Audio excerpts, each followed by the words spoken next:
कभी कभी आपने लोग देखा होगा कि कुछ मरीज़ होते हैं जिसमें अचानक पैर में सूजन आ जाती है। इनमें कई रीज़न होते हैं पैर की स्वेलिंग के। एक रीज़न ये भी है कि वेन में थ्रोम्बोसिस होना, मींस जो वेन जिससे कि ब्लड वापस जाता है हार्ट में, उनमें क्लॉट बन जाना, इसे कहते हैं डीप वेन थ्रोम्बोसिस।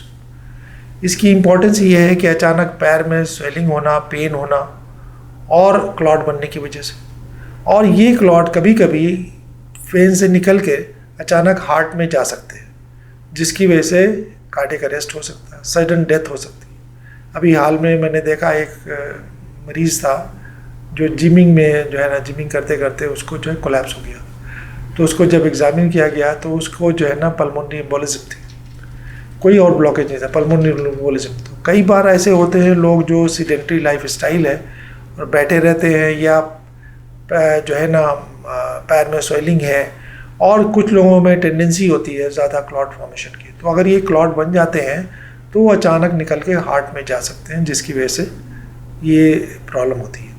इस तरह की प्रॉब्लम हॉस्पिटल में भी होती है। अक्सर बहुत से ऑपरेशन के बाद में पेशेंट अगर लेटा हुआ है तो क्लॉट बन जाते हैं, वो क्लॉट जा सकते हैं, सडन कार्डियक अरेस्ट उसकी वजह से हो जाता है। या कभी कभी आपने सुना होगा कि जो लॉन्ग फ्लाइट्स होती हैं, लॉन्ग फ्लाइट्स में अगर हम बैठते हैं लगातार 3-4 घंटे लगातार बैठे रहते हैं, और तो उसमें भी पैर की नाड़ियों में क्लॉट बनने का रिस्क होता है, वेन में। अगेन उससे भी पल्मोनरी एम्बोलिज्म हो सकती है। इसीलिए अक्सर जब आप फ्लाइट में बैठते हैं तो क्रू मेंबर्स बताते हैं कि आपको जो है ना मूवमेंट करते रहें, पैर के मूवमेंट, ताकि जो है ना क्लॉट फॉर्मेशन ना हो।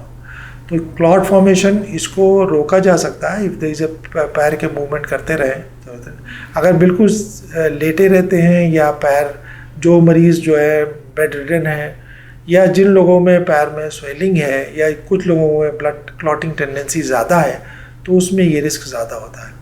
लेकिन ये चीज़ डिटेक्ट कर ली जाए अगर टाइम से, तो उसको ट्रीटमेंट किया जा सकता है। ट्रीटमेंट बहुत ज़्यादा मुश्किल नहीं होता है, ट्रीटमेंट किया जा सकता है, उन क्लॉट को रिमूव किया जा सकता है, और मेडिकेशन दी जा सकती है जिससे कि आगे क्लॉट ना बने।